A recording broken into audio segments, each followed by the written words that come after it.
Hello, good morning, everyone. I hope you had a good long weekend. So today we're going to be starting on lecture 6, which is the second part of nervous system. In the first part of nervous system, lecture 5, we primarily focused on the physiology of neurons, how they communicate with each other, how the signal is being transmitted down the axon.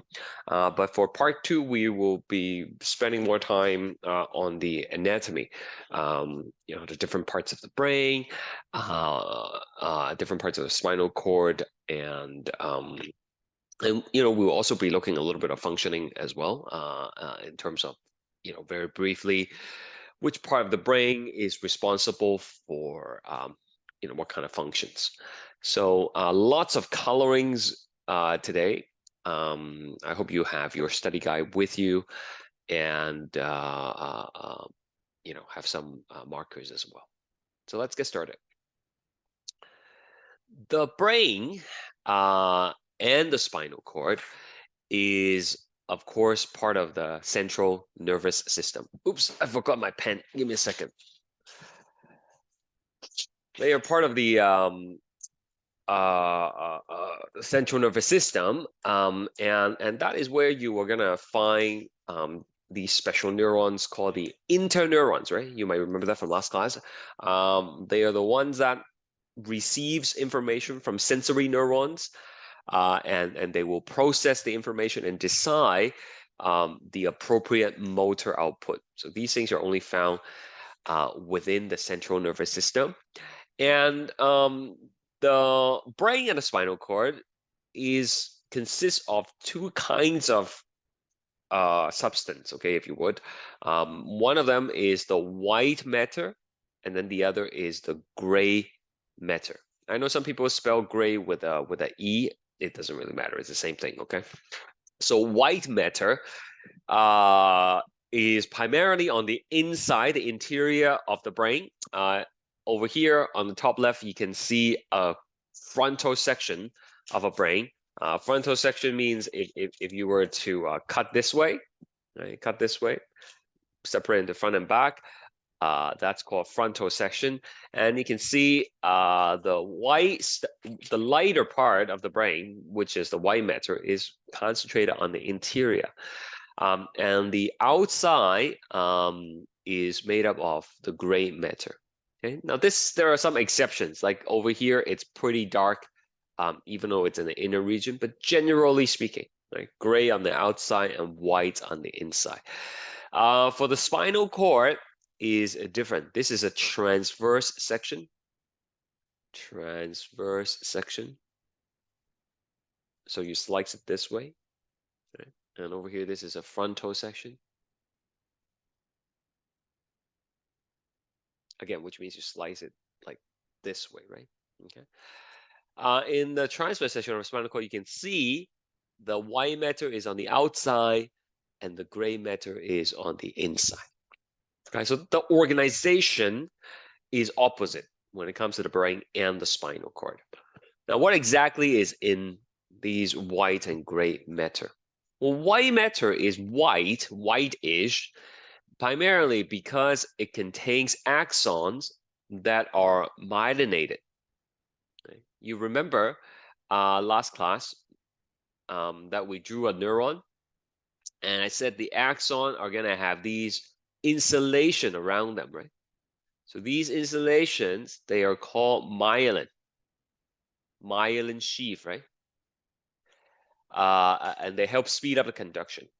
Well, these myelin sheath, they are whitish in color. So that's why the white matter appears to be white. And you can put a bunch of them together. A bundle of axon within the central nervous system is called a tract, right? So you have these tracts that are running up and down the spinal cord. You have tracts that are connecting the left side and the right side of the brain together. And the primary function of the white matter is basically to transmit signals. The gray matter, on the other hand, they contain cell bodies. So like, this would be the cell body. There are some glial cells in there, and they also have short non-myelinated fibers. So not all axons are going to have myelin. Some axons are really short, and over a short distance, the signal is going to go through fast regardless, right? Myelinating it is not going to, speed it up any further. So these are what we call like naked neurons, and they appear grayish because they don't have the myelin. So gray matter is primarily used for processing information. Okay, so white matter, you can think of them as wires. Like if you think about a computer, right, you might have multiple things plugged into it. Right? The wires are the white matter. The gray matter is like the machine, the actual processing part of your computer. It's the part that is going to be, again, processing sensory information and determining the appropriate motor output. Okay, so there you go. That's the organization of the central nervous system in terms of the kind of substance that makes it up. Now we want to protect our central nervous system as much as possible, obviously, because neurons, once you damage it, they don't come back, right? And so there are different protections, and the first protection that we're going to look at is what we call the meninges. Meninges. Okay. So the spinal cord and the brain are wrapped in a protective membrane known as the meninges. It actually has 3 layers. 3 layers. Starting with the outermost layer, which is the dura mater. Okay, this is not a spelling mistake. Okay, it's actually a single T. Okay, dura mater. And that is the outermost layer of the meninges. This is the one that is immediately below the skull, your skull, right? If you open up the skull, stuck to the inside of it would be the dura mater. It's tough, it's whitish in color, and it's very fibrous type of connective tissue. I already told you it's next to the skull, but when we're talking about the spinal cord, it would be right on the inside of your vertebrae. Vertebrae is basically your backbone. Okay, I'll show you a picture of that, a model of that later. Okay? Now, the dura mater actually itself is 2 separate membranes that are stuck together. Okay, it's a little bit hard to visualize, but let me try to show this to you. So 2 layers that are fused together like that. Okay, you can't really see it as 2, but it's 2 things that are together. But at some locations in the brain, they will separate. Okay, they will separate and create like a bubble. Okay, we create like an empty space in between. Usually they're stuck together, right? Fused together. But at some locations in the brain, they will open up and form an empty space in the middle. It's not really empty, okay? That space is filled with fluid, as I'll tell you in a second. And that space is called the durovenous sinus. A venous sinus in the body is where fluids are drained. Okay, it's not just in the brain. Later on, you will find out that your eyes also have venous sinus. Okay, they're just location for draining fluids, and the first word describes the location of it. So this is found in the dura mater, which is why it's called the durovenous sinus. Okay, so they're at multiple locations. Okay, that's why it's like sinuses here. The main one that I want to show you is the one that's right here in the middle of the head. Okay, at the top right here, I'll show you a diagram and a picture in a second. It's right here. And that is where you will drain excess CSF. I know it's a lot of things, and they're all related, so it's not possible for me to teach you one thing and then the next. So not everything is gonna make sense at this point, but when we finish the section, then all will come together. Okay, so CSF, just briefly for now, stands for cerebral spinal fluid. Okay, your brain makes this stuff 24/7. It nourishes the brain and the spinal cord. It helps the brain and the spinal cord float so you don't feel the weight of your brain. And it does a bunch of other stuff, which we'll look at in a second. But because you keep on making it throughout the day, you need to have a place to drain it. Otherwise, too much fluid builds up. It's going to damage the brain, right? And so you drain it at the durovenous sinus. It's like right here, okay?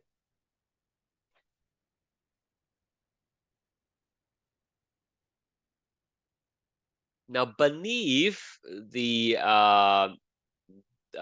dura mater is another layer called the arachnoid mater, which we'll skip for now. And then one more layer in is the pia mater.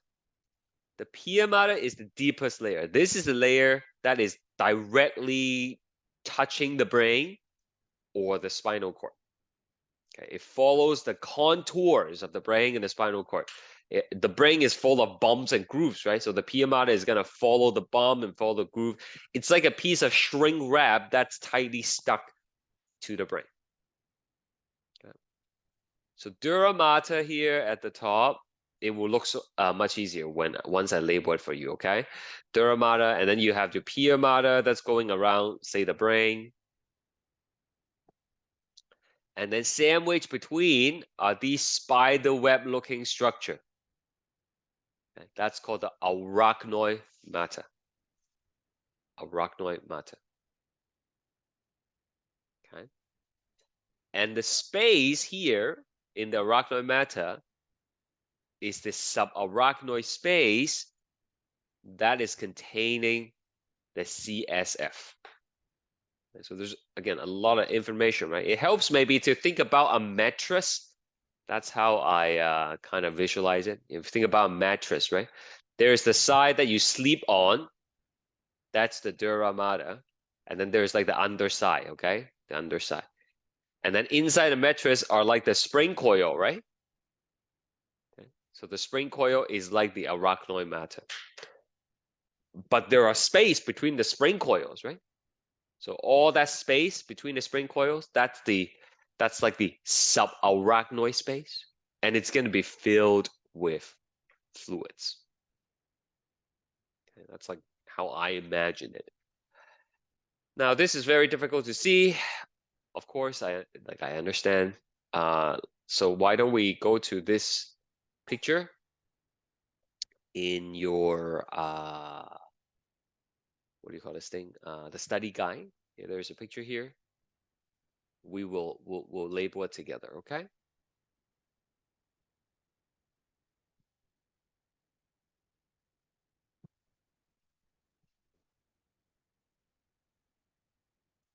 So this is like, you know, if you take a piece of head, right, from the head here, and then you open it up and you look at it, that's what it will look like.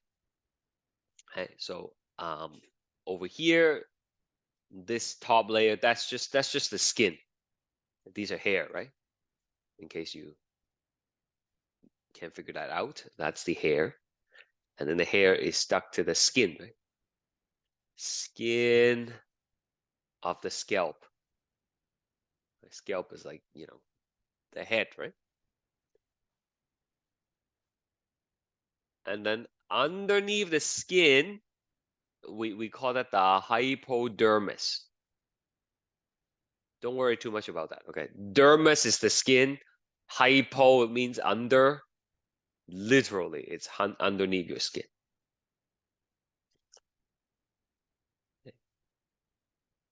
Then you have the skull. This is the skull. Okay, like if you knock on the head, it feels hard, right? That's the skull right there. Part of the skull. Okay, we actually, let's just call it skull.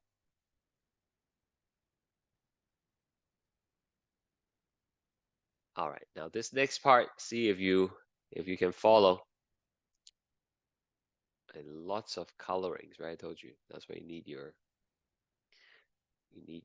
highlighter. So that there is one layer, and that's a second layer, but then it separates sometimes, right? Separates sometimes right along the middle of the head. Separates. So can someone tell me what is this red layer called?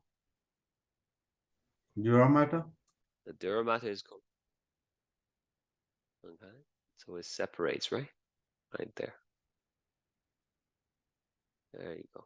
You probably can do a better job than me. This thing is not really precise when it comes to coloring. Okay, so that's the dura mater.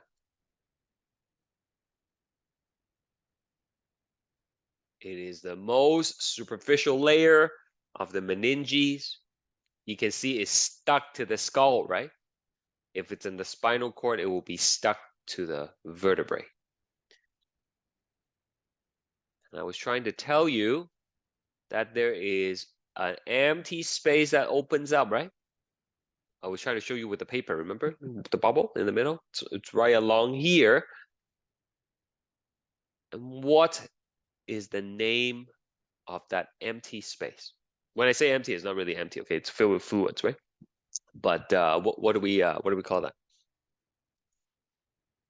Anybody remember?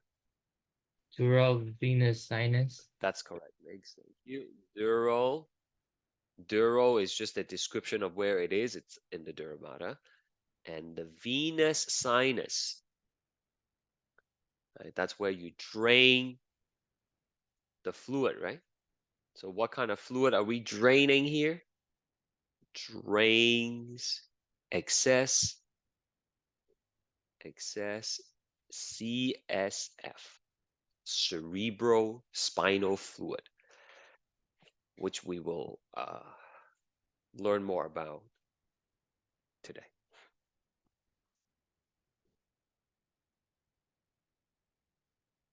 All right. Let's take another color here. And you can't really see it, okay? So you're gonna have to add your own. You just trace out the brain. Okay, the brain sometimes have grooves that goes in, and then there's bumps here. Like that. And then you can do it for the other side as well. This is a very, very thin layer that just shrink wrap itself onto the brain or the spinal cord. And so that layer, which is this pointer right here, that is the pia mater. Pia mater.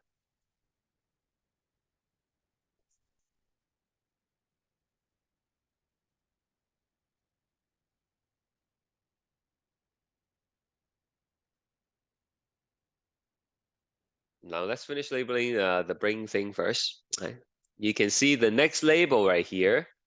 That is pointing at the darker color portion of the brain, right? The outer portion of the brain that's darker in color. What kind of matter is that? Is that white or is that gray? Well, hopefully you... Gray. That's right. That's the gray matter. Thank you. Double T now, right? Okay. And still further in, deeper into the brain, that's where you have the white matter. Okay, so gray matter generally is for information processing, and then white matter is for information transmission, right?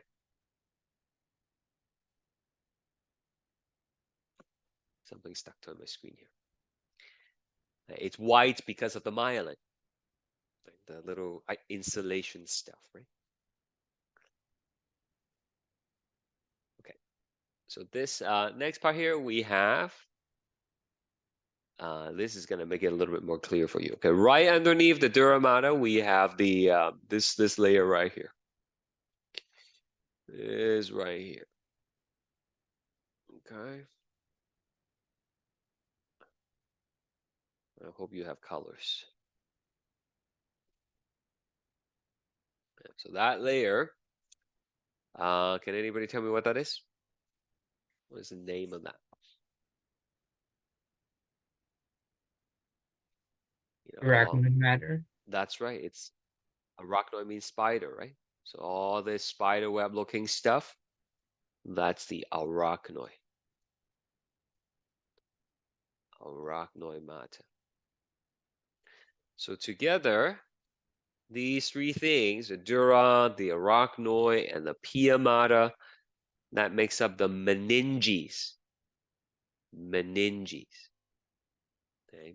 Maybe today is the first time you heard of meninges, but you have probably heard of meningitis, right? Meningitis, as we'll see later, it's the inflammation of the meninges. Right? That is, of course, very dangerous.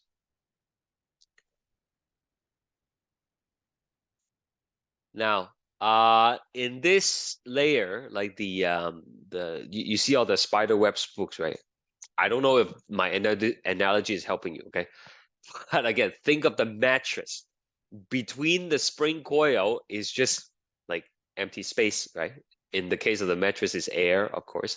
But in the case of the brain, between the spring coils, between the all these spider web looking things, that space is filled with the CSF. I don't know if this color is going to show up. Let's see if it will. Okay, it kind of does, okay? Let me a little bit smaller. So this whole space here that's filled with the CSF. Okay, it's going to surround the brain. It's going to nourish the brain, makes the brain float a little bit inside your head. Okay, so this space here, that is what this pointer is pointing at. That is the subarachnoid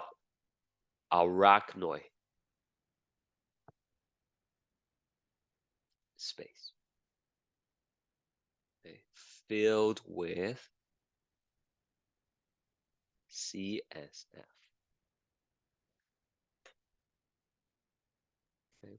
Like the purpose of this diagram is not for me to test you on it, right? Like it's very little point to give you a diagram on the test in an online environment. You can just pull up the diagram and find the name, right? So that's not the point of this.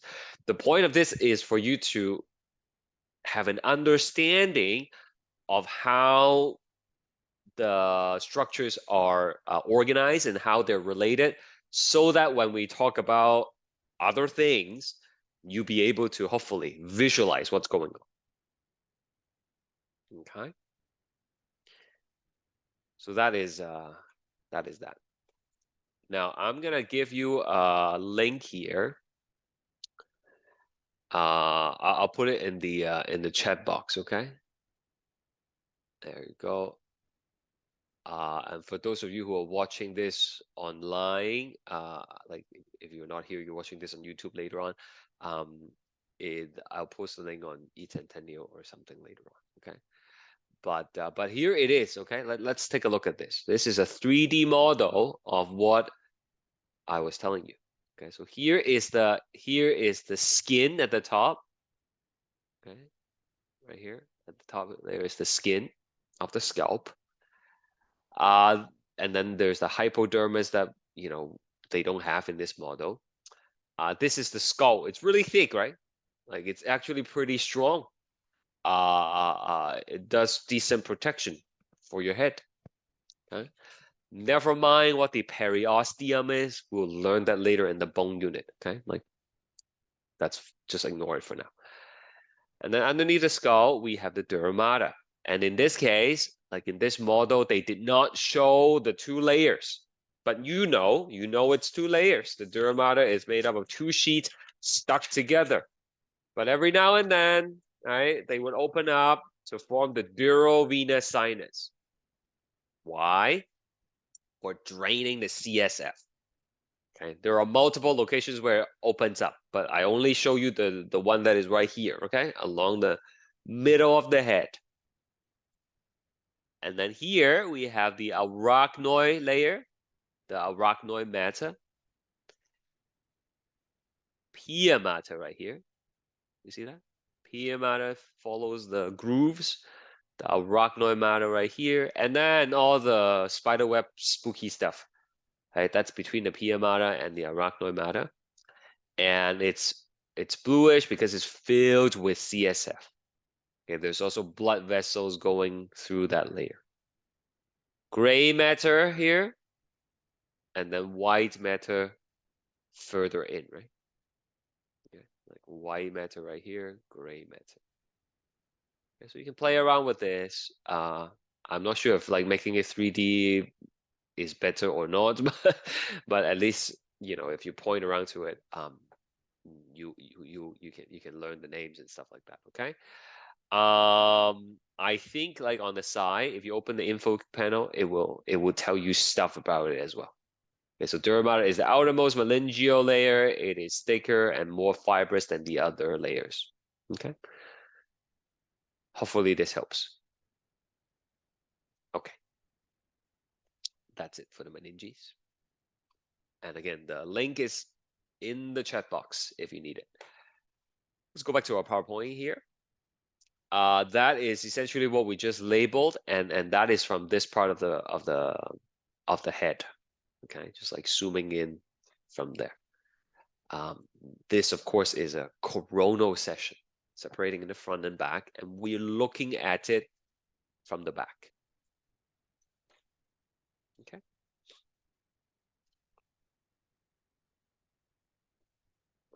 What's next? Oh, it's just a poll question. Very simple. Okay. Let's run a poll anyways. We don't have a big class today.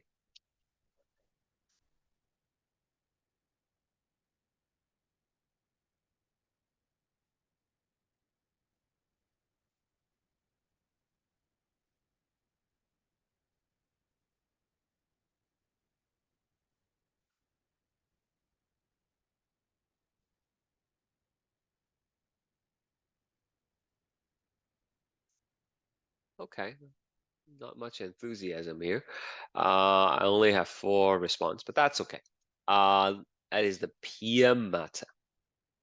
The pia mater. That is the deepest layer of the meninges. Okay.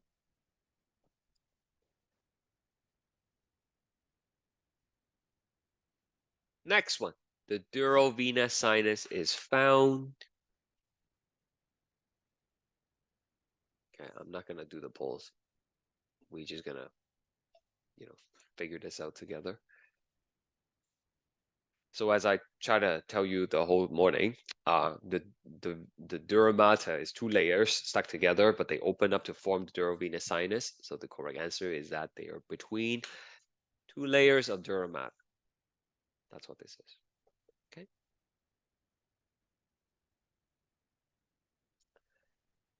All right.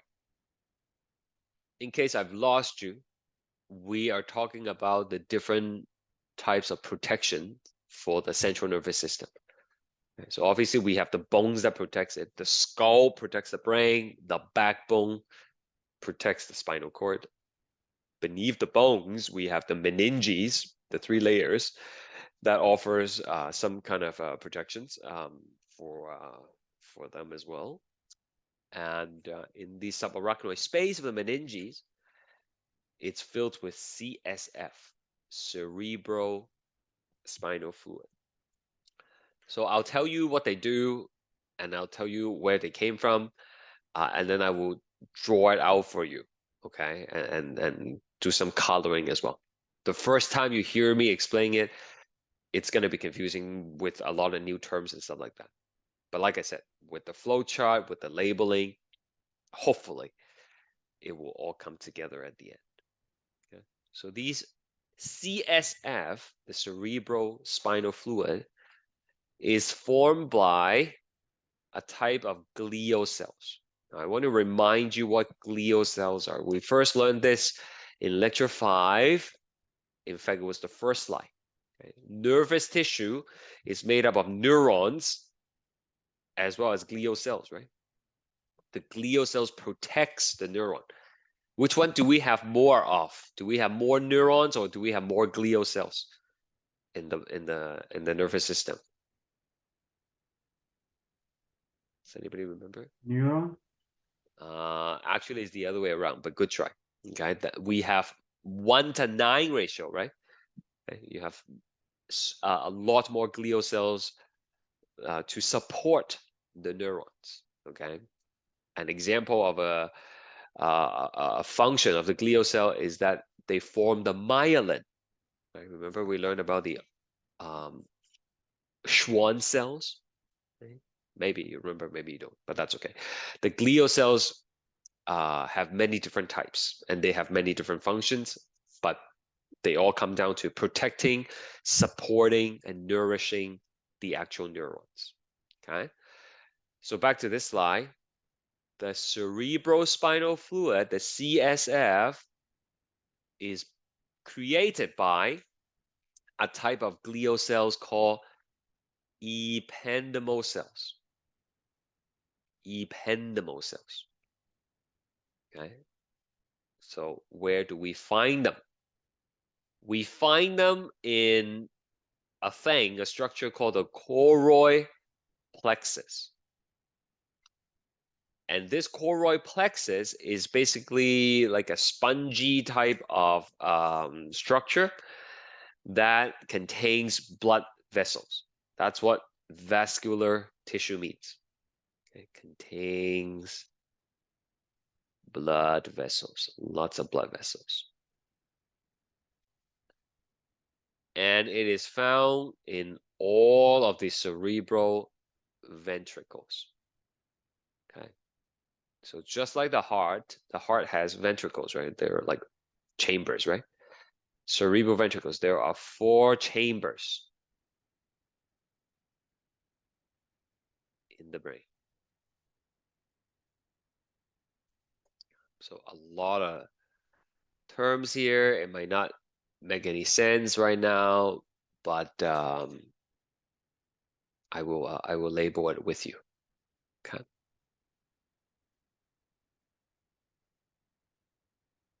Do you guys have the study guide? I'm just curious. Do you guys have it? Yeah. Yeah. Yes. Okay. It's very difficult for you to learn this if you don't have the study guide with you. Okay. It's not impossible, but it's pretty challenging. Okay. So let's find this diagram and we will label it together. Okay.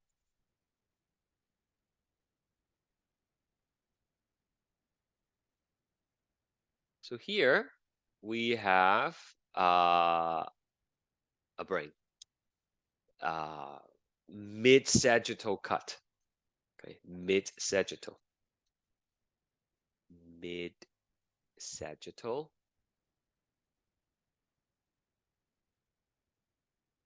cut, mid-sagittal cut.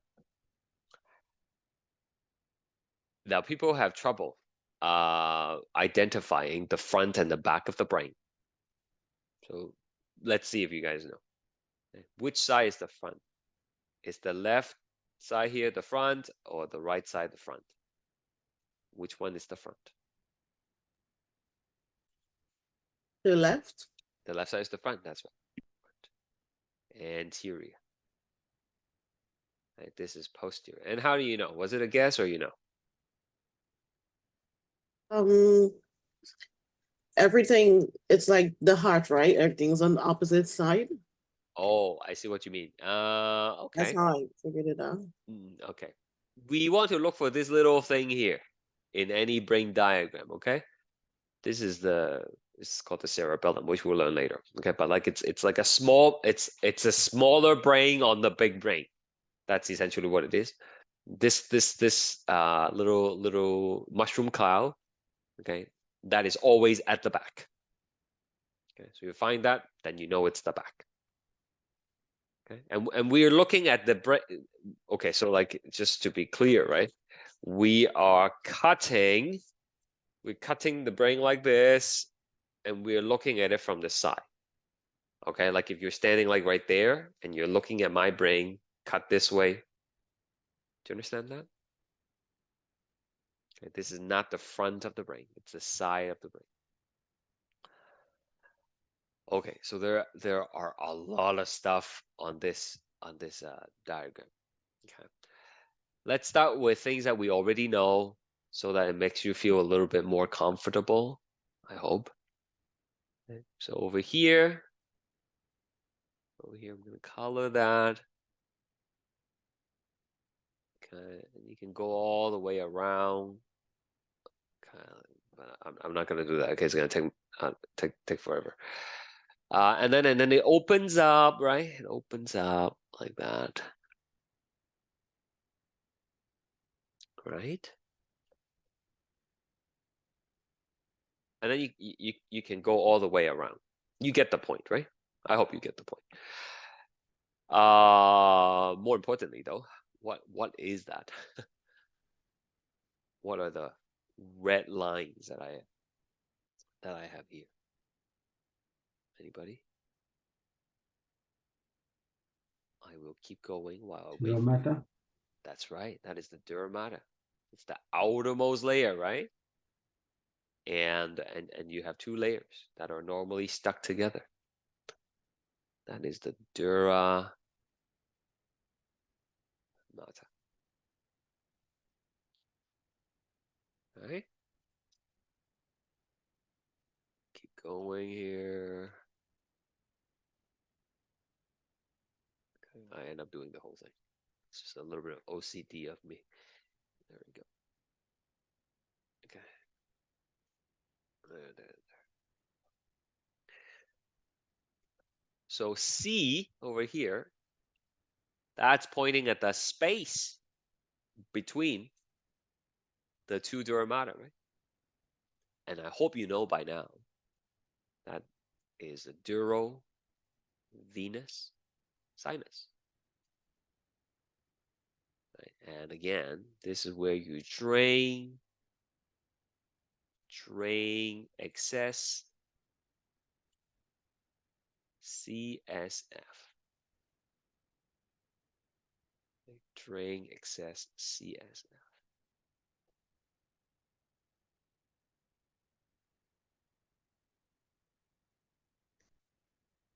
It's not on the diagram, but I want you to acknowledge that it is there. Okay. What am I drawing right now? Why am I tracing the outline of this piece of brain here? Dura mater. That is the pia mater. That's right. It's going to go all the way. And it's going to continue. Okay, you basically trace the whole thing. Okay, not going to do that. You get the point. That is the pia mater. Nothing is new so far. It's just what we have been talking about the whole morning. Okay, and then between the pia mater and the dura mater, you have these spider web looking things, right? Okay. Which of course is the subarachnoid space. Okay. Now people get confused between the subarachnoid space and the arachnoid mater. Okay. The space is literally the space between the red and the purple. So where is the arachnoid mater? The arachnoid mater is right underneath the dura mater. Okay, like you would have to draw another line that follows the red line. I'm not gonna do it. It's gonna get too confusing. Okay, maybe I'll do a little bit of it to show you. like, you know, you would draw another line, like right beneath it, right? You understand what I mean? Right beneath it. And that would be the arachnoid matter. Okay.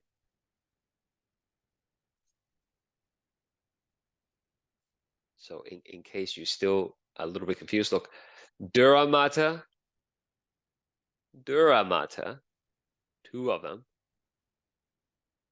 Okay. This is not to scale, obviously. Arachnoid mater, pia mater, and then subarachnoid space. Okay. So dura, arachnoid, subarachnoid space, and then pia. You don't have to draw this, okay? I'm just like showing you in case you can't visualize it. Okay, but if you go back to the previous diagram, you will get it. Okay. Any questions about the layering before I tell you more? There's so many things I have to tell you.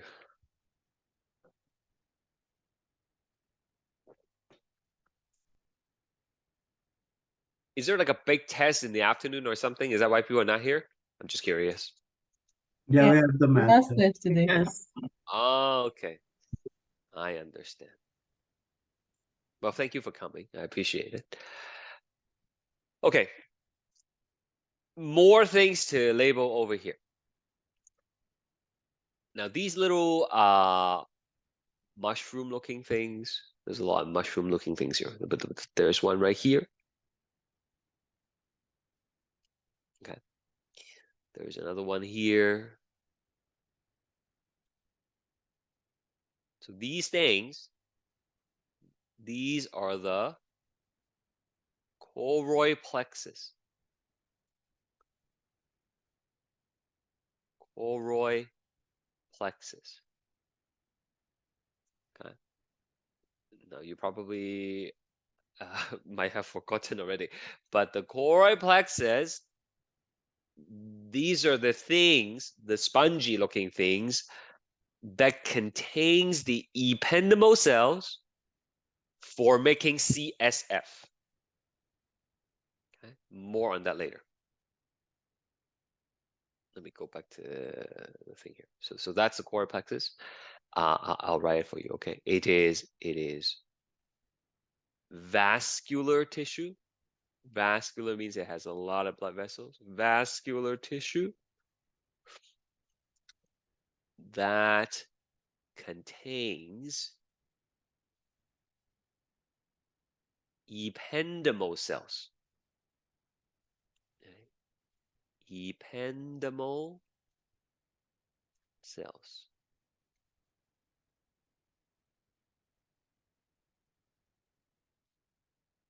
Which makes what?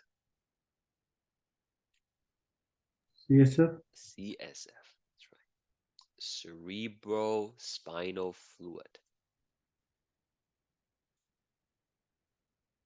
Professor, would you be able to post these pages after the class as well? Yeah. Thank you. Okay, so more choroid plexus here. Choroid plexus.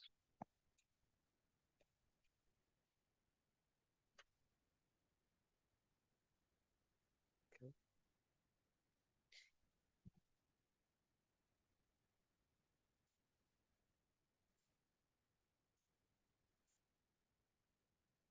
Give me a second here. I just need to, I forgot to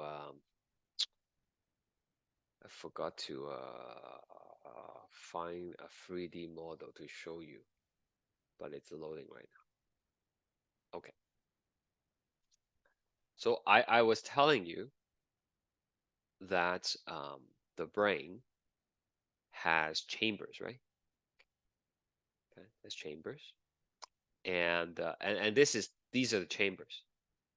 Okay, this is what it looks like when you take away all the brain tissue and you leave behind like just the chambers themselves. Okay, I will show you multiple views later on to help you visualize it. but okay, but like this is what it looks like when you look at someone's head from behind. If you're standing behind me and you have X-ray vision and you can see through my brain, this is what you will see. So we have a left and right ventricles. Okay. Over here, we call them lateral ventricles. Okay. 1 and 2. Doesn't matter which one is 1, which one is 2, but you have 2. Okay. Lateral ventricles. If you look at it from the side, they kind of look like a horn, right? Like a C-shaped horn, backward C. Okay. Look at it from the other side. In fact, this whole thing looks like, doesn't it look like a little animal here, right? Like with the eye at number 4 right there, right? And then this would be kind of like the horn. Right? I don't know. You use your own imagination, okay? But my point is you have 2 lateral ventricles, okay? Big ones, C shape in the head. And then they come together to form this middle one. Okay, the one with the eye here with the little circle in the middle. This is the 3rd ventricle. And then down here is the 4th ventricle. Okay, so lateral ventricle here.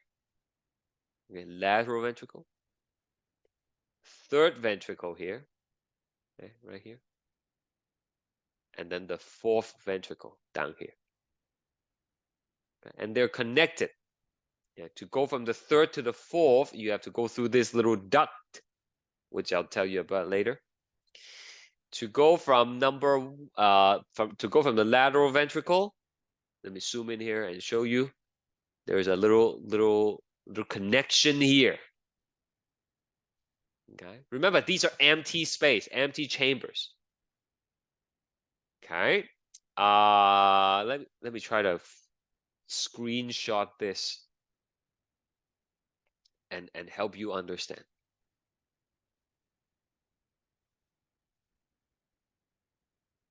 Okay, so look here. This is did it come through? Okay, right here. Okay, so this is like taking the brain and tilting it a little bit, right? So to help you see what's going on here, let's start with this one. Right? This over here, that's the 4th, right? I know you cannot write it on yours, okay? But just try to match it. Okay, there's 4th ventricle. It's this space right here. This little triangle space here. That's the 4th ventricle. We have 4 chambers, right, in the brain. Lateral, 3rd in the middle, 4th in the middle. Okay. So the choroid plexus is going to be like the spongy tissue right here. And it's going to be making the CSF. Okay, let's revisit the PowerPoint slide for a second. It says choroid plexus are vascular tissues found in all cerebral ventricles. Okay, so within the 4th ventricle, you're going to have the choroid plexus. In the 3rd, you're going to have a choroid plexus. In the lateral ventricles, you're going to have the choroid plexus. What do? They make CSF. How often? All the time. Right now, it's making it right now in your brain. Okay, now we're going to trace this up. Yeah, sorry, go ahead. Is these ventricles are tissue or what is it basically? Is it It's an bone? empty space. It's empty space. This thing is empty. This whole thing is like it's within the brain, right? So normally you will have brain tissue surrounding it. Here, let me see if I can give you another picture here. All right, here we go. Okay, look, you see? This is the 4th ventricle right here. Okay, it's just a space that is between different brain tissue, right? Okay, got it. So it's empty space there. That's right. So that's why it's filled with fluids, right? Okay. Okay.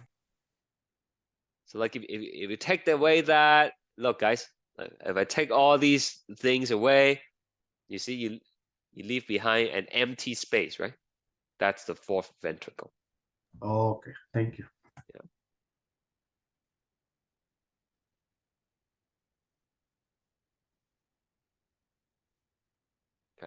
just ask questions, guys. Okay, look, I know this is really confusing. I'm really sorry. Maybe I'm just not doing a, a good job explaining it.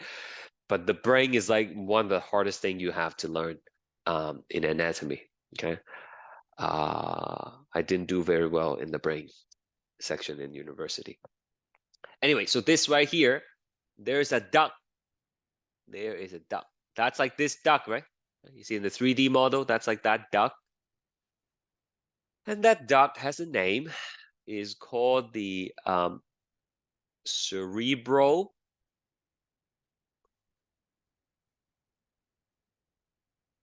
aqueduct. Okay. Sometimes they give you different names of depending on like what textbook you read and different diagrams that you find on Google.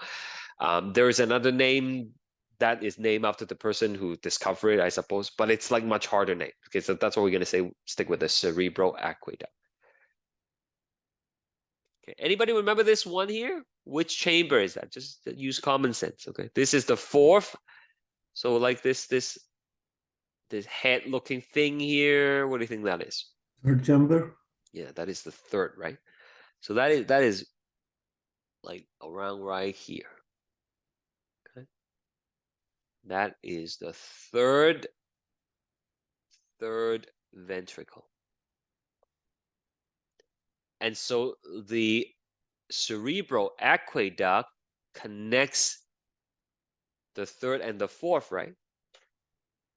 And of course, inside the third, it has its own choroid plexus, right? The spongy tissue right here.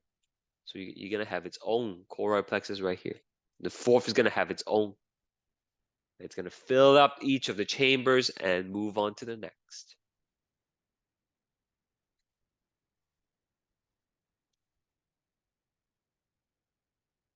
Now this next one is hard to see. We should bring in the 3D thing here again to see if it helps. When you see a mid-sagittal view of the brain, you will always see this band. You always see this band.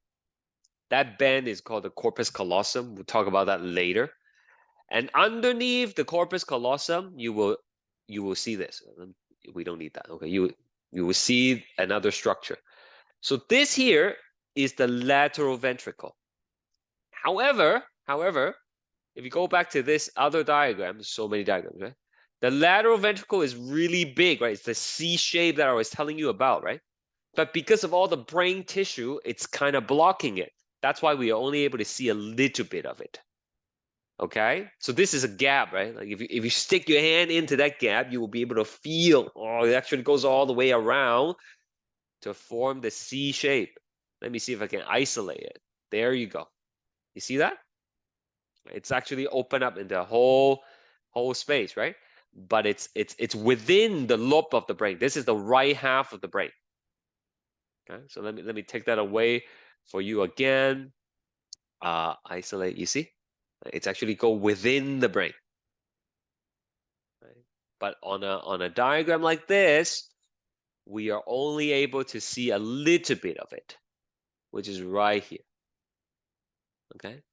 They don't even have a label for it, but we'll add our own. This is the lateral ventricle. Okay, and it also has its own cerebral, has its own choroid plexus.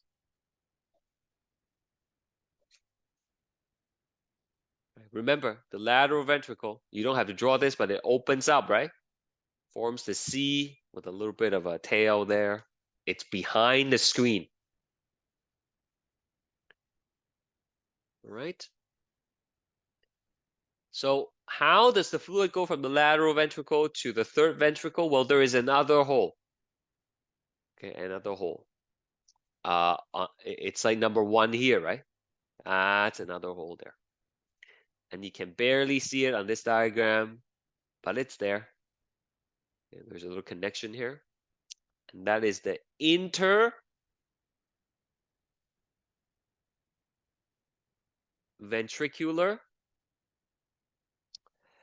Interventricular means it's like connecting two ventricles. And it's a hole.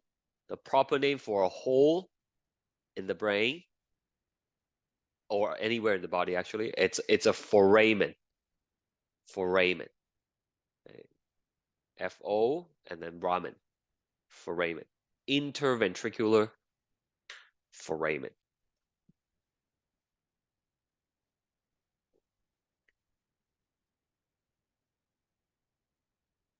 Okay.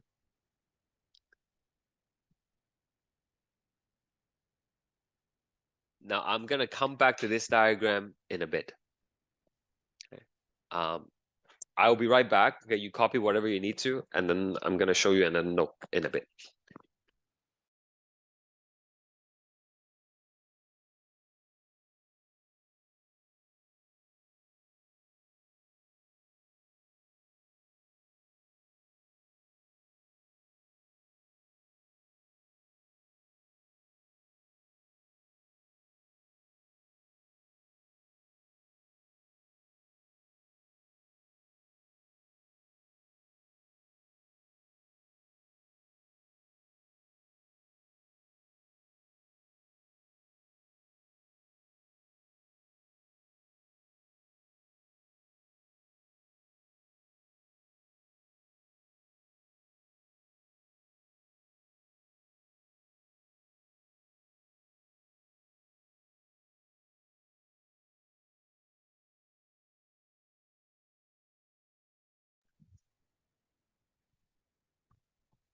Okay. So this next part, I mean, it's up to you. You can color it or you can do it later. But basically, the choroid plexus in each of the chambers, in each of the ventricles, they're going to be making the CSF. So it's going to fill up the lateral ventricles and the entire C-shaped thing. Okay. Like right now, it's filled with CSF right in your head. And then it's going to flow through the interventricular foramen and fill up the third before coming down and fill up the fourth. Okay. Then the CSF is going to continue to travel downwards. It's going to go to the spinal cord, actually. Okay. So A here, this is pointing at the CSF. And this thing here is the spinal cord. Spinal cord. Okay. So it's gonna go down. Actually, there is a little tunnel in the middle of the spinal cord that takes the CSF all the way down. I'll draw this out for you in a bit. And eventually they will all come back up and it will surround the brain. Basically, when you're coloring this later on, after class or whenever, wherever you see an arrow, you're gonna have to color it blue. Okay. Anywhere you see an arrow, that's basically where the CSF are gonna be. So it's kind of produced within the brain, but then eventually surrounds the entire brain as well as the entire spinal cord. Okay. So here we have the CSF again. And then eventually it goes back up to the durovenous sinus. You drain it, goes back to the blood. I should probably write that for you. Drains excess CSF, and return them to blood.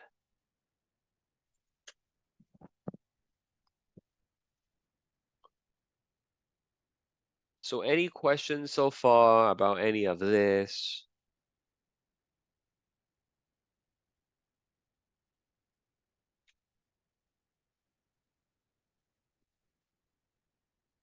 How does it goes up? Like it is going down, so How does it go up? yeah. It's just pressure. Okay. Like if imagine this. Imagine you have water, you have a tube like this. Okay. If you keep on filling up, if you keep on filling up with water, right? Keep on pumping water in, eventually this is gonna go up, right? Even though And it's where it like ends up in the blood or like because it keep on making it. that's right. So it drains back to the blood. They came from the blood and then it returns to the blood, right? The choroid plexus the cells in the choroid plexus, the ependymal cells, actually, I wouldn't say filter, but then it's like it extract components of the blood and put it at the CSF. Okay. And what is its function? Yeah. So let's go back to the slide here and see. Oh, by the way, here's a picture that I didn't talk about yet. This here, this is a coronal section. Now you're cutting the brain like this, right? So imagine the C-shaped horn they were telling you about. If you cut it like that, you know, they look like triangles. And then that's where you will find the choroid plexus. So that is the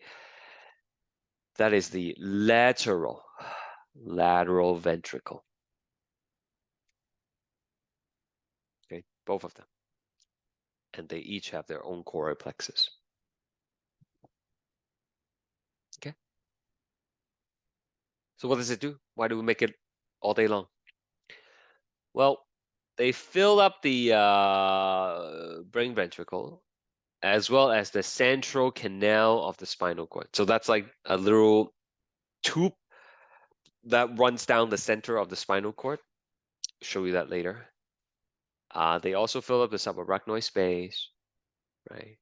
And we drain it at the durovenous sinus and then returns it to the cardiovascular system. Okay. So what does it do? And you know exactly what is it? It's clear tissue fluid, very similar to plasma, but there are certain things that will stay in the blood and won't go into the CSF. Okay, there's some like harmful stuff that we try to keep out. And it basically forms a protective cushion around and within the CSF. It creates buoyancy, right? Buoyancy is like floating force that helps protects the brain. Okay? So like, you know, concussion is something that can be minimized because of CSF. You know, if you move your head forward too quickly, the brain might hit the back of the skull, right? And that could bruise the brain. But with this layer of CSF, right, the fluid kind of pushes back and protects it. Sir? Yeah. Is a concussion when you pass out, like when you hit your head and pass out, or you can have a Yeah. concussion without passing out? Both is possible. Okay, so like some like if you pass out from it, that's like a really serious concussion. But for some people, the concussion can just be like a momentary blackout. Okay, like you know you see black, they say, for like a brief second, and then you come back. That's could also be a concussion. You can also have like a mild concussion, they say, without losing consciousness or anything like that. So that's why anytime you bump your head or something like that, just to be safe, they might ask you to do a scan. Okay, so that is minimized with the help of CSF. Okay. I don't know. Do you guys? Maybe this is like an Asian thing, but like, I don't know if you guys like buy tofu from like the supermarket. Maybe if you don't know what I'm talking about, that's okay. Like the tofu is like really fragile, right? And usually when you buy it, it comes in a bucket of water, and that's exactly like a CSF. Like you can shake it in the water; it's not gonna fall apart. Right? Creates this protective layer. Any case, next thing. So the composition of the CSF, in terms of like, you know, what's in the CSF, it's tightly regulated by the blood-brain barrier. It's not the first time I tell you about the BBB. The blood-brain barrier is, it's gonna filter out some of the undesirable stuff in the blood so that it's not gonna go into the brain. Right? We talk about how you cannot give dopamine orally, right, to a Parkinson patient because it will not end up in the brain. It doesn't cross the BBB. Right? So the BBB allows the passage of water, some gas, and lipid-soluble molecules by passive diffusion, and then things like glucose and amino acids they would have to use active transport. The CSF, the BBB is not perfect. Okay, so toxins can cross through, alcohol can pass through it, no problem. Mercury can pass through, and therefore they have an effect on the brain, right? But when people hear the word barrier, sometimes they imagine like there is a whole piece of membrane that surrounds the brain or something like that. It's not really like that. Okay, the BBB, the blood-brain barrier, is actually formed by another kind of glial cells, which is called the astrocyte. Astro means star, right? So these are star-shaped cells, and maybe I draw it for you to help you understand. I mean, the picture is pretty self-explanatory, I think, but maybe it'll be better if I draw it for you. You don't have to draw it, okay? You can just understand it by watching me draw it.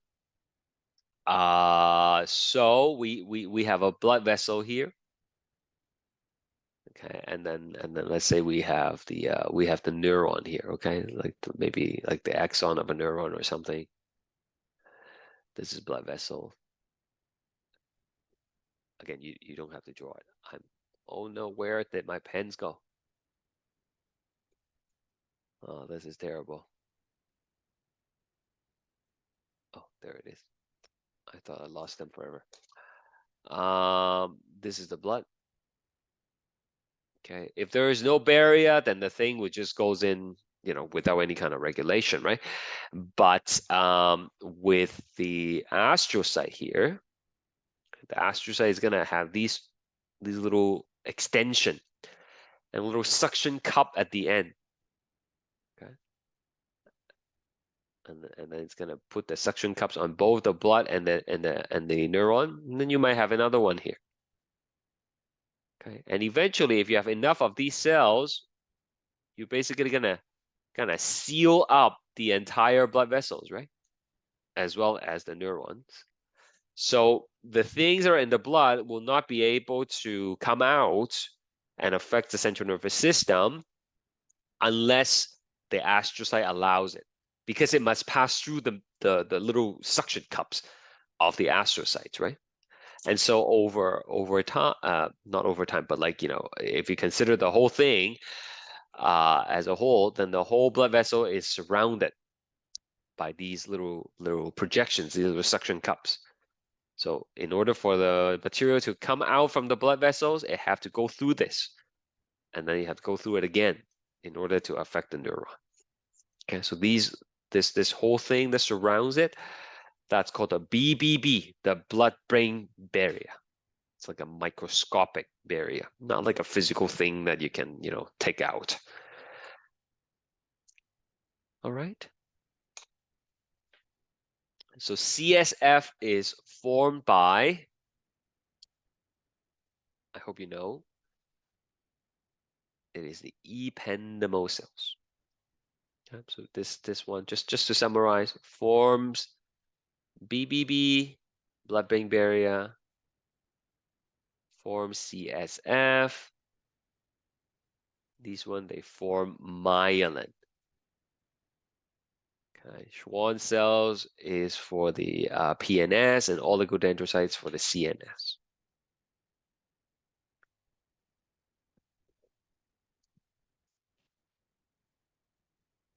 Okay. So this picture shows you the ventricles again. This is the lateral view from the side view. We just say side view, lateral view. This is front view, anterior view. Okay, so you can see the head again, right? With the eye, I keep on saying that's the third ventricle, lateral ventricle, a little C-shaped thing here. Okay, but if you look at it from the front, it looks like the horn, right? And then the fourth here. So you see sometimes they use like different names here, right? It is like mesencephalic aqueduct, which is called the cerebral. Professor, Yeah. third ventricle is already empty, so where the eye came from? Oh, so yeah, there's a little bit of tissue going through it. Oh, so this is a solid part in That's this. a solid, yeah. So like we'll learn it. There are like two things on each side, and then there's a thing that passes through it. Okay. I know it's a lot of stuff. Should we take a break? Yeah, I think we should take a break, okay? When we return. Oh, you know what? One more slide before we take the break. This is like a real brain. And you can see the band that I was telling you about, right? The corpus callosum that we haven't really learned yet. But you will always see this band in all the brain diagram that are cut in half. And right underneath, you see this big gap. This big gap. It's LV. What's LV? Anybody Left, know? Yeah. left ventricle. Yeah, lateral ventricles. How many do we have, guys? How many lateral ventricles do we have? Two. Two. One in each half of the brain, okay? This is the left half of the brain. Left brain. Okay, you see the little mushroom cow cloud here at the back? Right, so we know we're looking at the left. There is the foramen here. Right, the foramen. And then third ventricle.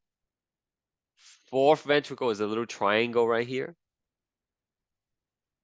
Okay, and then there's the duct. Very small duct.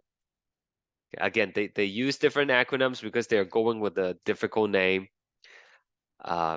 We just call this the cerebral aqueduct, right? Okay, you can see a little bit of the choroid plexus, can't you? You see that? This little spongy thing here. I mean, if I color it, you can't see it. But like there, right? You see?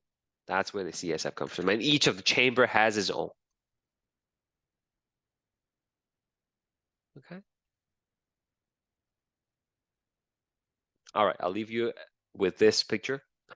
We'll come back 5 minutes. Okay. See you in a bit.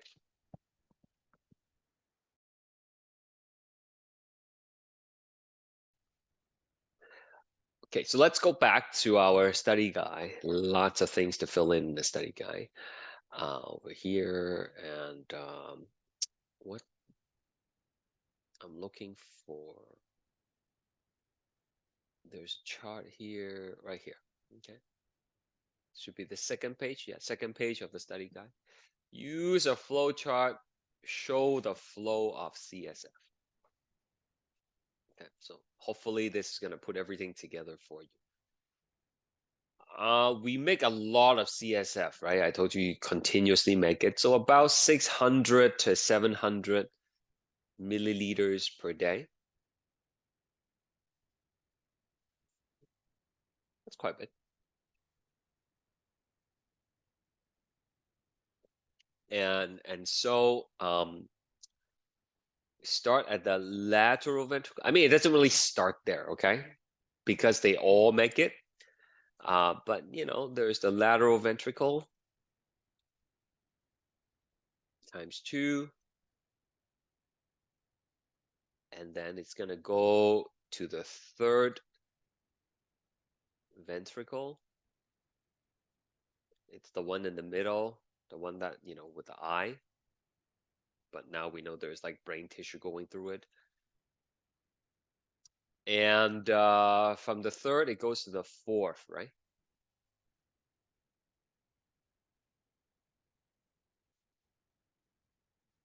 And then from the fourth, it goes to the central canal, which is inside the spinal cord. Okay, so let's draw this out for you first to help you understand it.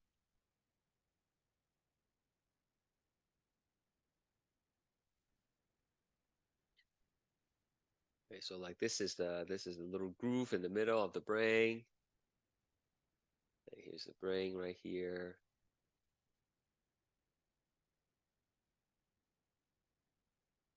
Brain stem. And then spinal cord, okay? Spinal cord right here.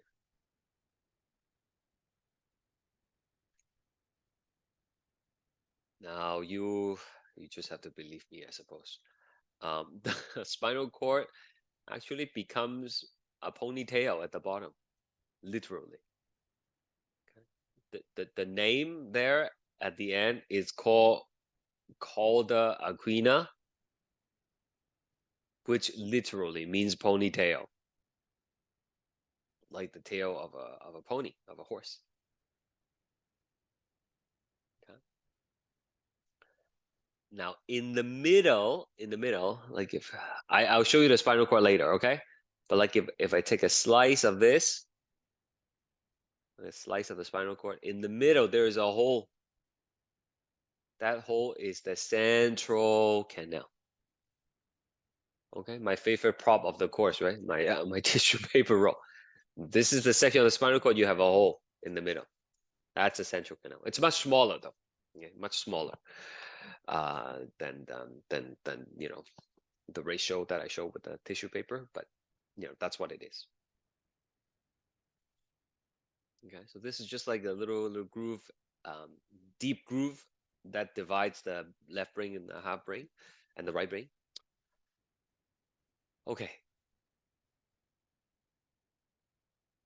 I'll give you a moment to catch up. And meanwhile, if you're not sure what's on the picture, you can ask as well.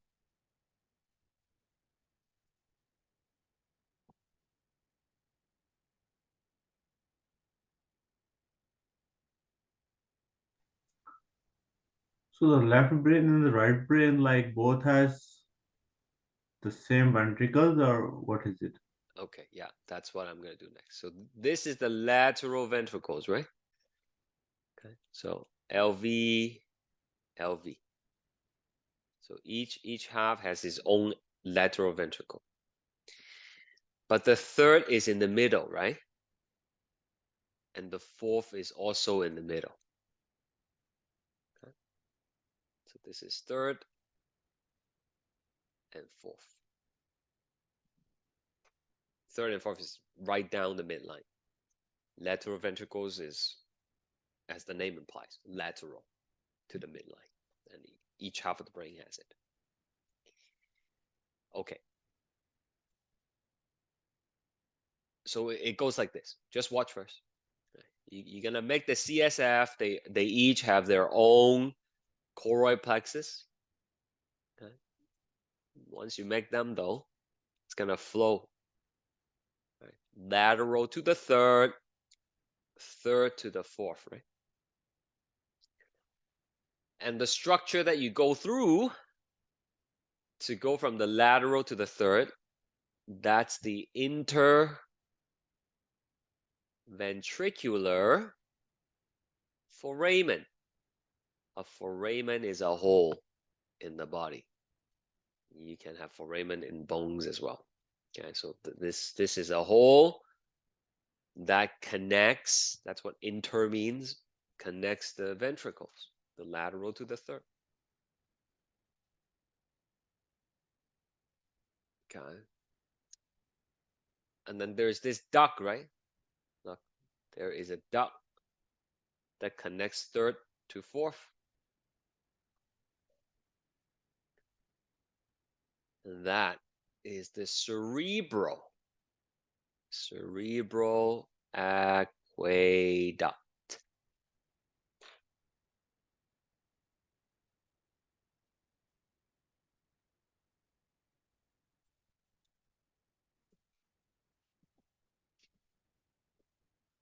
And then what happens? Well, from there, it goes down the entire spinal cord through the central canal until it gets to the ponytail, the cauda equina.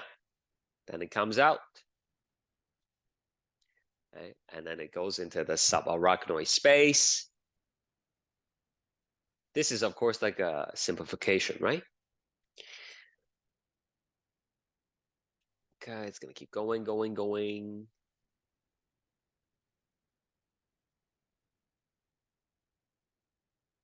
And it surrounds the entire brain and spinal cord, right? Until it goes to the durovenous sinus, which is right here.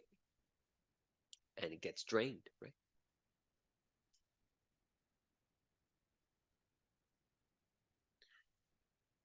So from central canal, it goes all the way down.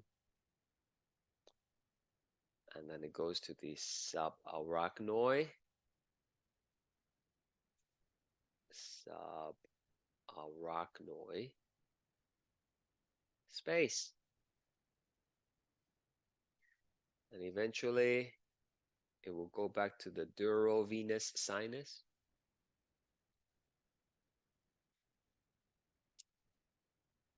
Which will return it to where? Where do we drain these things?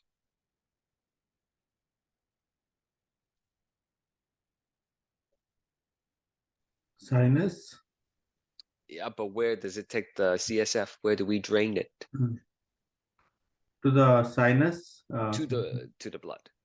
Blood. Yeah. Yeah, to the blood. And then from the blood, the choroid plexus, will the ependymal cells in the choroid plexus will extract components of the blood and make more CSF, right? And you have choral plexus in the lateral ventricle, third ventricle, and the fourth ventricle. They all have their own. Okay, so they could all make their own, but then it keeps on pushing forward as well. So there you have like the whole cycling of the CSF in a simplified version.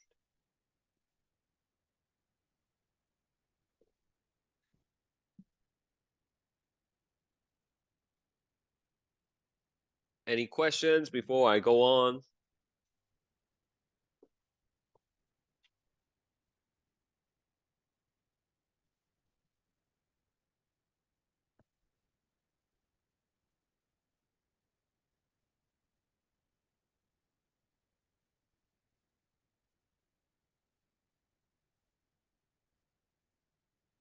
No? All right. Let's go back to the PowerPoint. What structure connects the third and the fourth ventricle? I'm gonna just let you look at the diagram we just drew or labeled. You should know the answer, right? Cerebral aqueduct. This is cerebral aqueduct. Yeah. Just look at what we wrote down.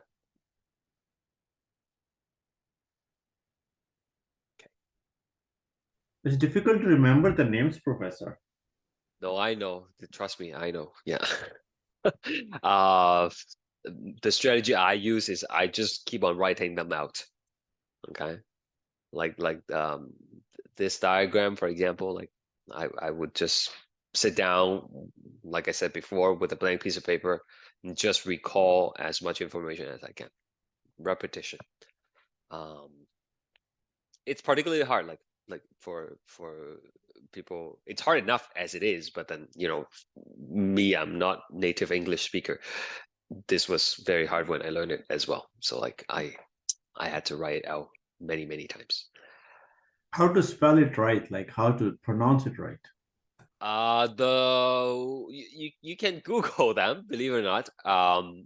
They actually have quite a lot of these words in it as well.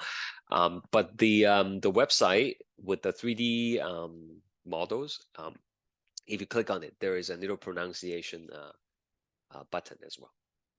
Thank you. Yeah. All right. Where was I? So yeah.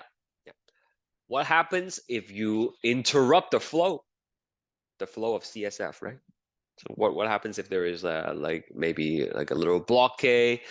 It could be maybe there is a tumor growing in the aqueduct, right, causing the flow to be interrupted.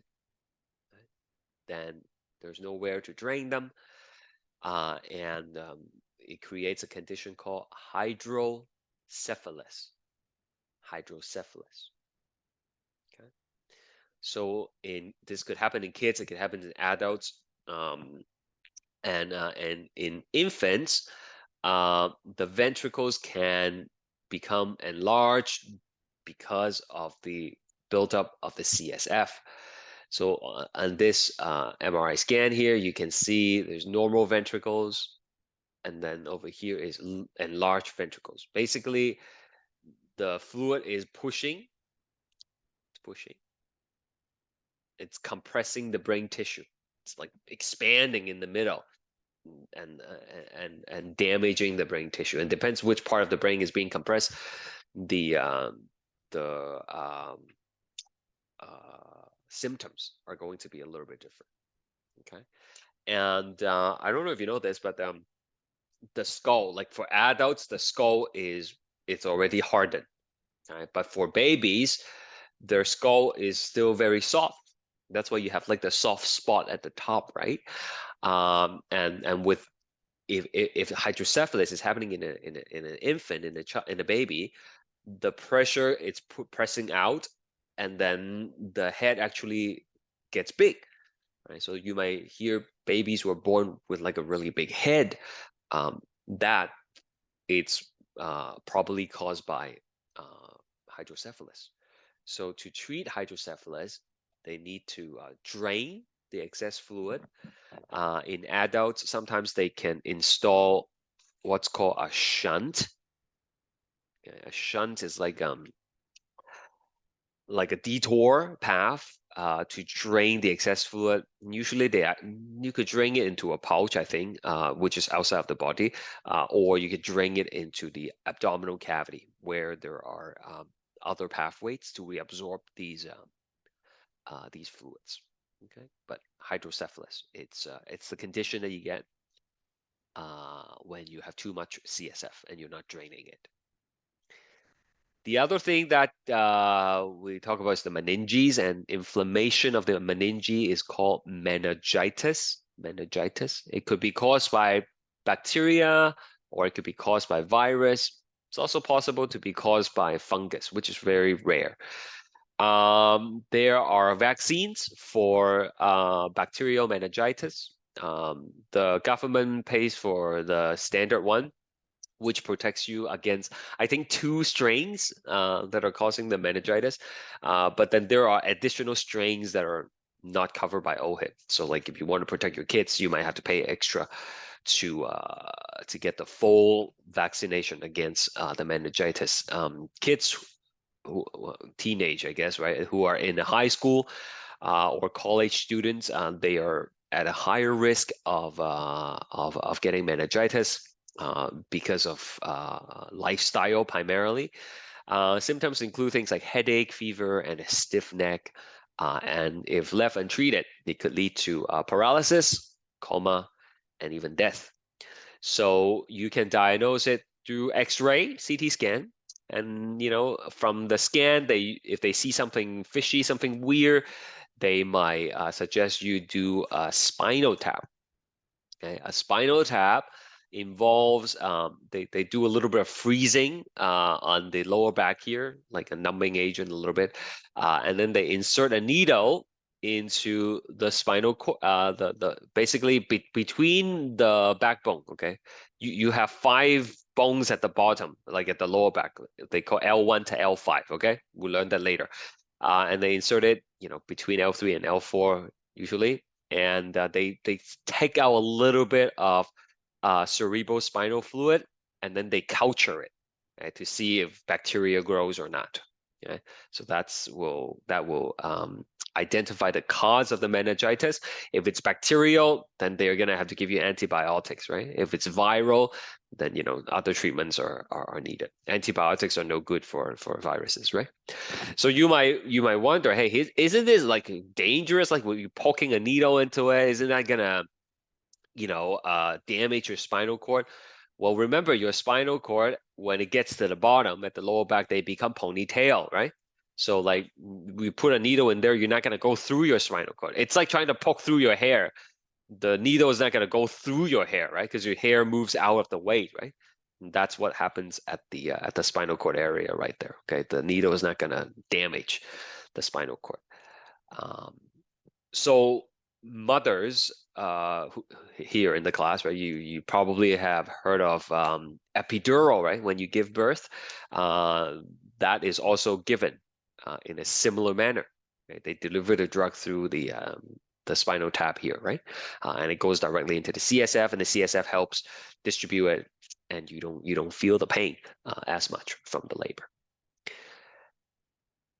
Okay, How many vaccinations are given for the meningitis, for the complete meningitis? I think one for the covered by the government, and then there are two additional one.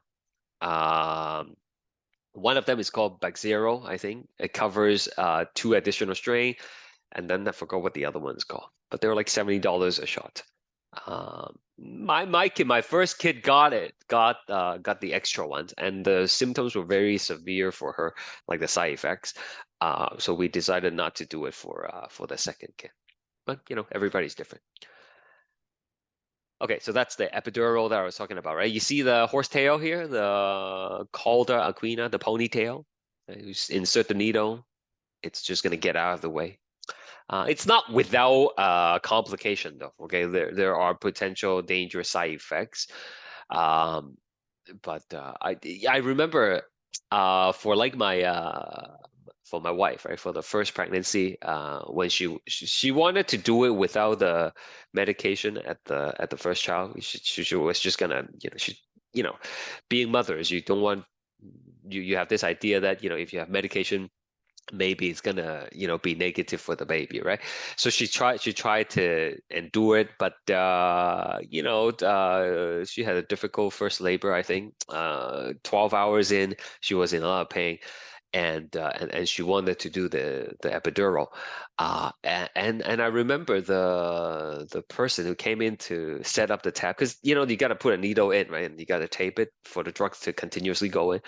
They just read you the side effects, like it's almost like at the end of a commercial, right? Like that really quick 30-second or like 5-second blip that says, side effects might include blah blah blah blah blah. So the person just read it really quickly on the spot, and like obviously, like my wife is in pain, and she couldn't really probably process all the information, and then they asked you for the consent, like after that little brief explanation, right? I don't know. I just feel like it was a little bit weird to have to make a decision at that moment. But anyway, she went ahead with the epidural, and the pain went away, right? Okay, moving on. Spinal cord. That was the brain, okay? That was part of the protections for the brain and the spinal cord. Now we're gonna focus on the spinal cord, maybe a little bit, and then I'll let you go.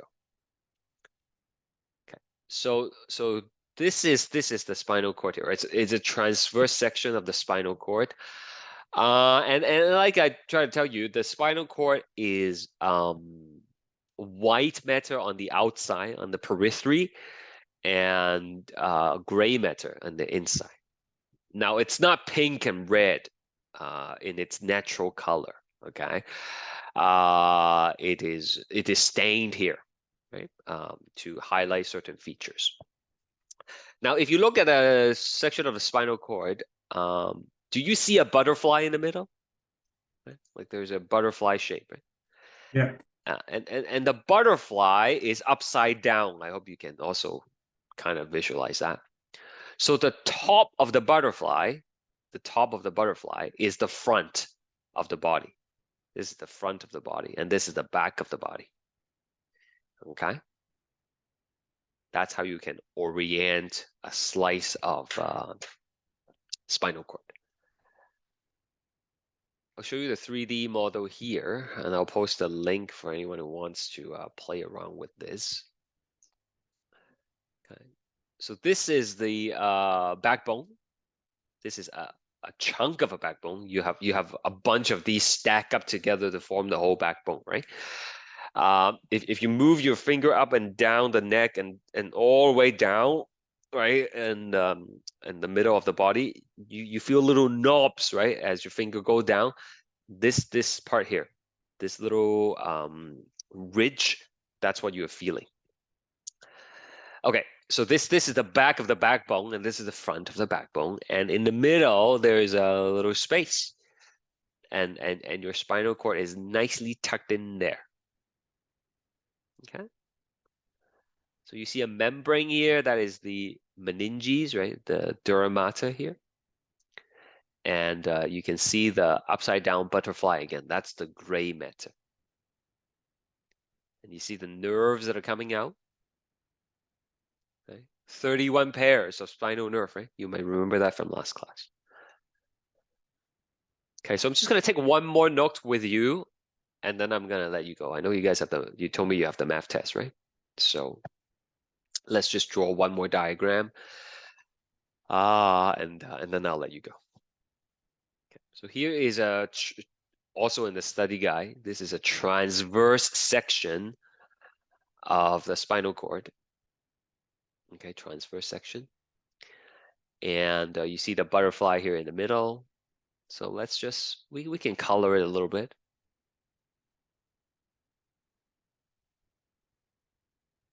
Okay, so usually it's more like a brownish color, darker color, but they say gray matter. Okay. So there's the gray matter in the middle.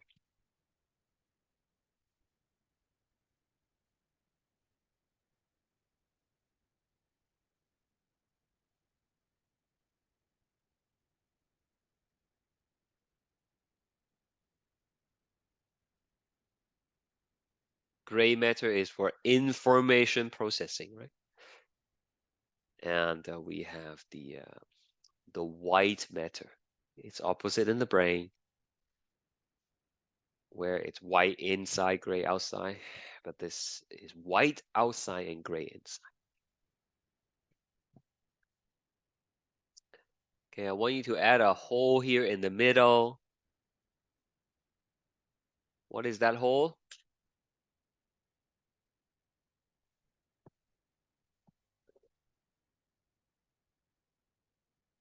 Anybody remember? My tissue paper roll, the hole in the middle, what is it called? Therefore, The Narrow? central canal, yeah. Central canal. That's where the CSF is gonna go all the way down, from the fourth ventricle all the way down to the ponytail, right?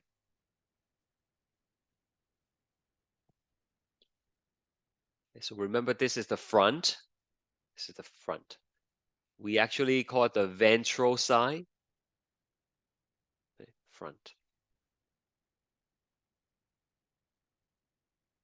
And then this is the back, dorsal.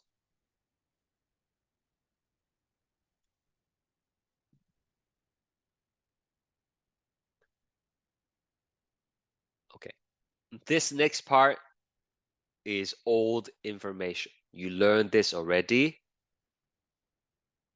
but I am going to connect it with the spinal cord here. Remember in lecture 5, we drew a diagram of what happens when you touch a hot surface. The information goes to the CSF, CNS, and then it comes back out, and then you lift your hand, right? Remember that diagram? It's called the flow of sensory information, right? So that's what happens. You're gonna have the sensory neuron coming in, and it enters at the back always. Okay, so this is sensory neuron. Right? The afferent pathway containing sensory information, right? So these arrows are sensory information, and it enters at the back of the spinal cord. Same thing for the other side. I'm just gonna draw one side, okay?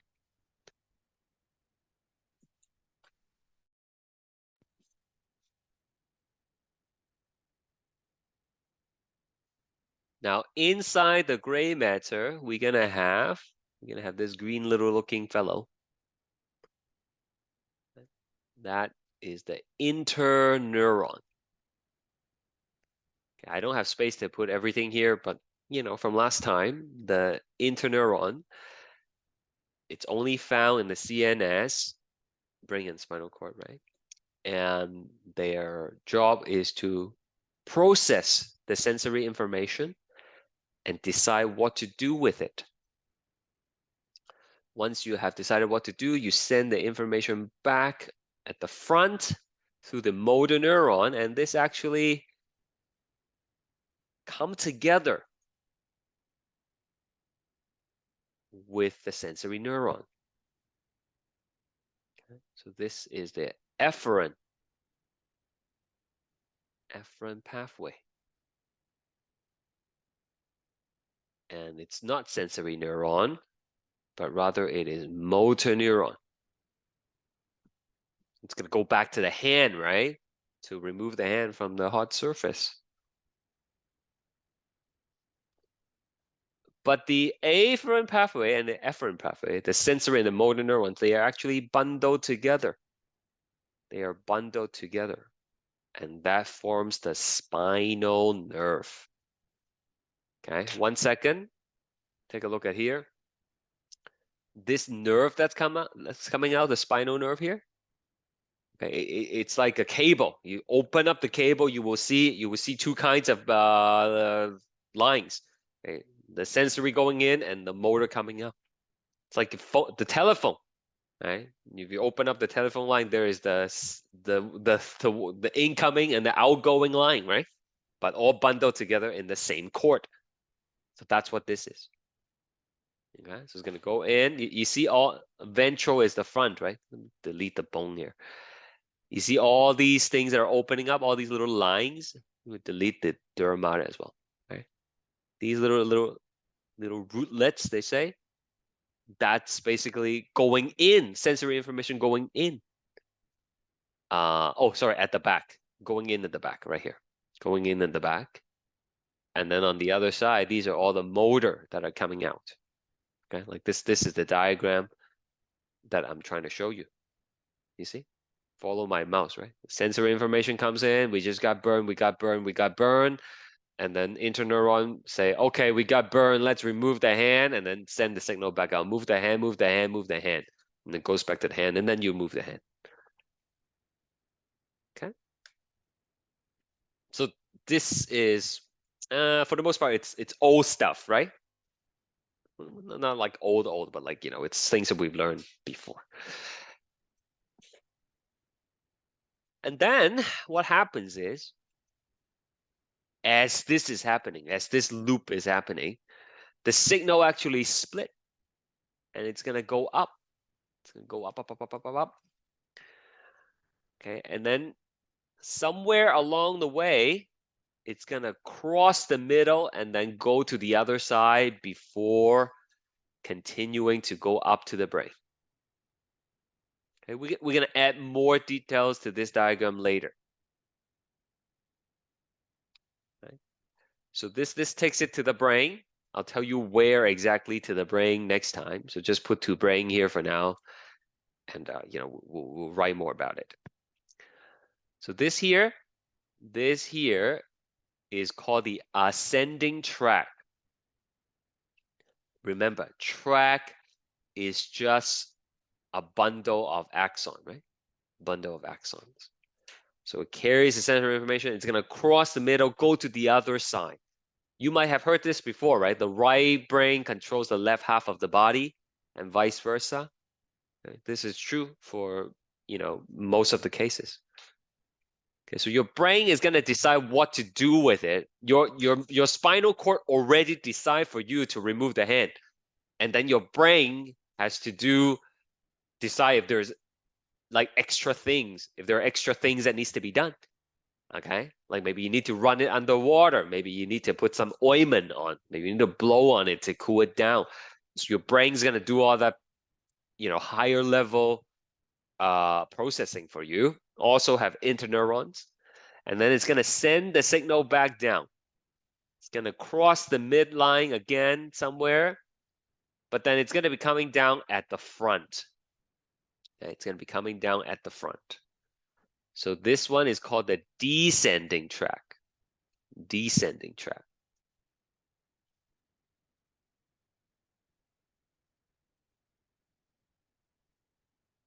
Okay, so descending tract contains motor information.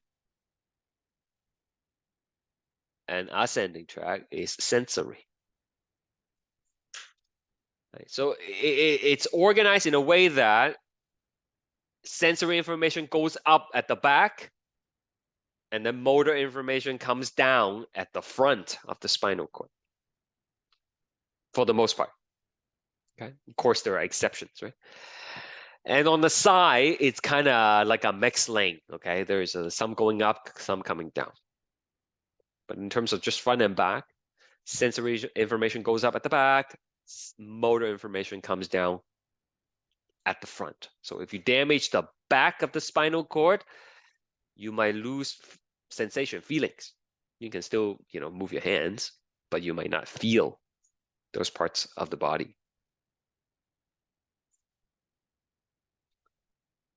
Okay.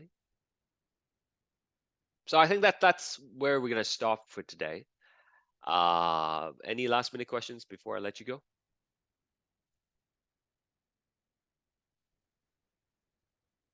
Okay, so no class next week. It is engagement week. Enjoy your week off. And you do have a quiz for me on the Wednesday that we come back though. Okay, so I'll post more information about that maybe later today or tomorrow. Okay. Are we going to do any review on Monday for that test? No. We are, we lost a class already, so like we have to keep going. But it's just go through the recordings. You should be okay. Thank you. Okay, take care, guys. Good luck with your math test. Bye-bye.